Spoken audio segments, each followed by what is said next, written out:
Yaa jarakko jirtu miti isin nagaa keessan fayyaa keessan har'amoo jettee daawwattoota kootiinis natti dhuftee abbaa manaa kootiinis natti dhuftee uffannaa kootiinis natti dhuftee kam keessa kam odeessan kam dhiisa kam akka odeesse kam akka inni sun beeku namni tokko nama 15,000 keessaa namni 300 ni ilaaltu namni 300 sin ilaaltu. Kanaaf nama 15,000 qaba jettee ittiin of hin jajinii. Ansi arrabsee koomantiidhaan sitti dubbatee daawwattoota keeti malee daawwattoota kootti dhufee si arrabsee. Maal jechuudha daawwattoota koo gaana jalatti arrabsitu? Xashsi godhe daawwattoota kootti gaafa na jalaa buutu xashsi godhe xashii.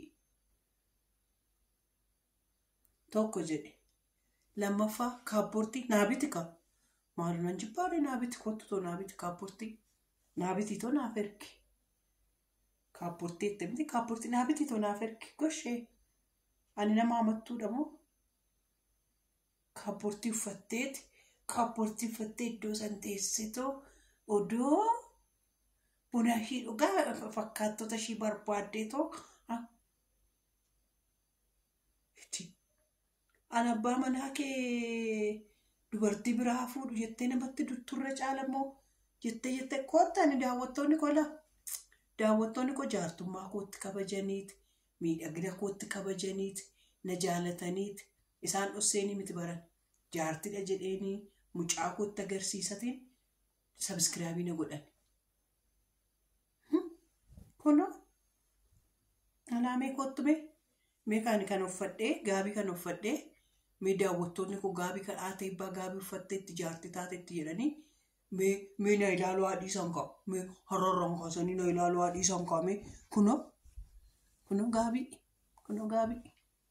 lakkaabii dulluba maal jechuudha isaan akkoo na jaalatu bar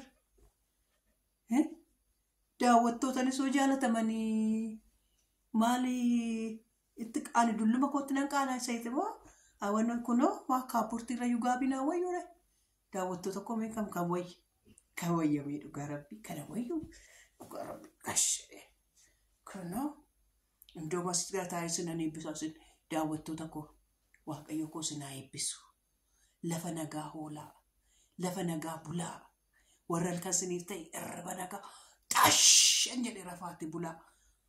Warri immoo lafa nagaa oltan warri maadaamii keessa sinitti waccumoo maadaamii keessan afaan ishee sinirraa qabu harka ishee irraa boonesii gadi sinii haala akkasiisu warqii siniif haa bichisiisu shittoo siniif haa bichisiisu mindaa keessan irratti mindaa siniif haa dabalchiisu hamiin jedhaa dhugaa rabbii garaa koorraa sin eebbise hamiin jedhaa dhugaa rabbii jettee intaloo maal buna hoggaan mana kee dhufu buna naabitis siin jedhee buna naa kennisiin jedhe bunni guddateera amma bunni waddateera bunumayyuu waan ittiin dhugduun qabdu kanaaf jettee akkamitti jaartolee ishee fakkaattu faana teessitoo buna dhugdii intala waan bunaafoo jechuudha intala konkaa banta fafa kana dhiisitoo jechuudha sabboontu wallagga lixaa beektaa wayin immoo haadha miiliyoon wayin immoo haadha kootuubii ishii qofni bunaaf nageessi. Namni kooniyyoo hafe jechuudha. Achi yoo ara nama meeqa wabiin koo jirtii wabiin jirtii gannoon jirtii jiituun jirtii masii mucaa kakuu jirtii hani abdallaa jirtii ara nama meeqadha namni buna naa bitoonni gara iyyuu hin qabanii dhugaa rabbii daawwattoota koo buna naa bitaniisi. Kana konkaan ugaashii na arrabsitu araani boruu bunni kiiloon tokko 1,400 safara koo suuqii koo keessatti suuqii koo jalatti jechuudha 1,400 mee namnumti kana naa bituudhaaf anuusiifan bita jedhamee garaa ishee gubattu koomantii naa barreessaa jalatti anuusiin bita jedhaa jalatti maaloo dhugaa waaqa jiraataa anuusiin bita jedhaa jalatti naa barreessaa dhuftee ilaaluu ishiin oolu intalli konkaan kun maaloo naa barreessaa Naayyuu bituu baadhaa naa barreessaa.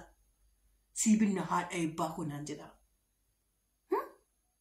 Hor sabboo kunaa bitta miti. Sabboo kuttan agarsiisa dhugaa rabbii buna kana bitee ila qoomii kiiloo meeqa jechuudha kiiluma 5 yoo bitadhe kiiloo 5 yoo bitadhe 5,000 asii 444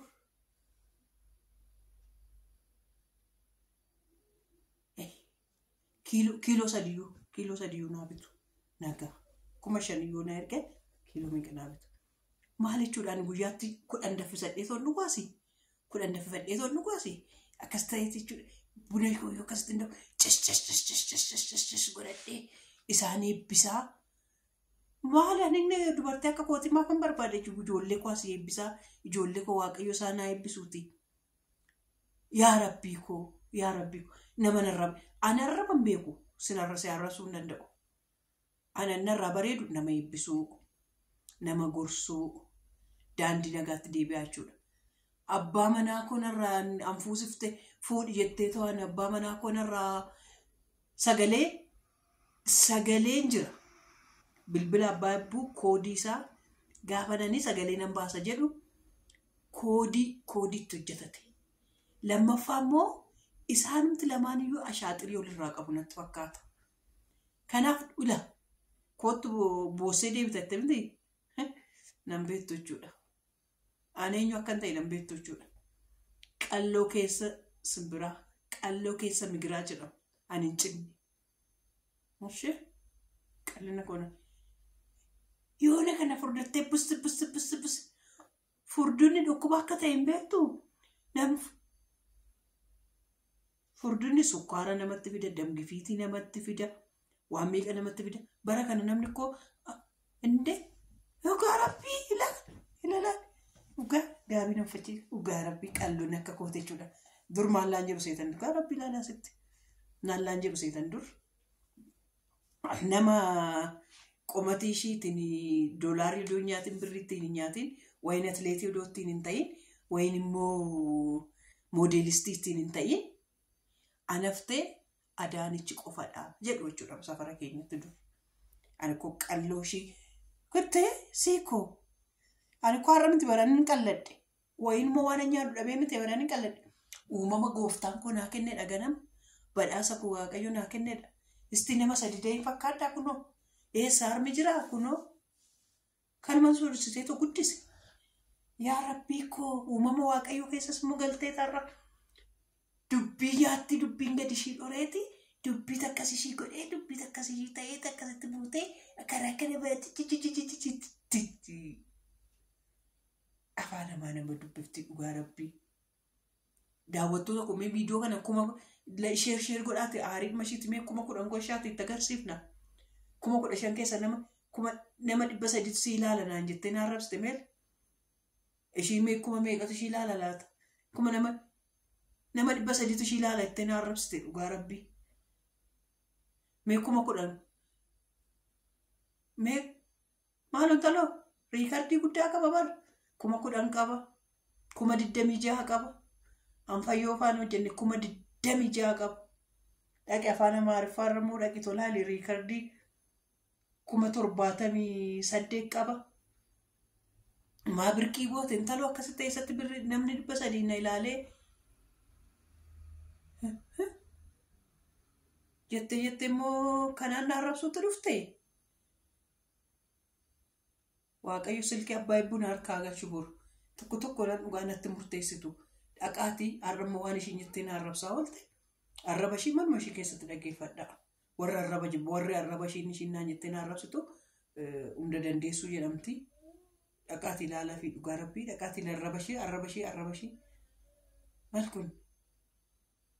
Waan safuun beekne wanti sururiin. Nan tuffadhee dhiisa waan jedhus kun na aarsiti bara. Abbaa manaadhaan natti dhufte bara. Kattan tuffadhee dhiisuun dhabe malee koo daawwattoonni koo tuffadduutu achi ishii dhiisedhanii turanii bara. Jedhaa nagaan oola bakka nagaa oolaa. Waaqayyo koo sinaa eebbisuu eebbifamaa guddaasaa galatoomaa siniin jedha. Anna furdisee immoo iddoo kanatti hankutee isinii agarsiisa ishee. Anna furdisee akkatti furdadhee akka furdachuu dadhabee jettu jechuudha.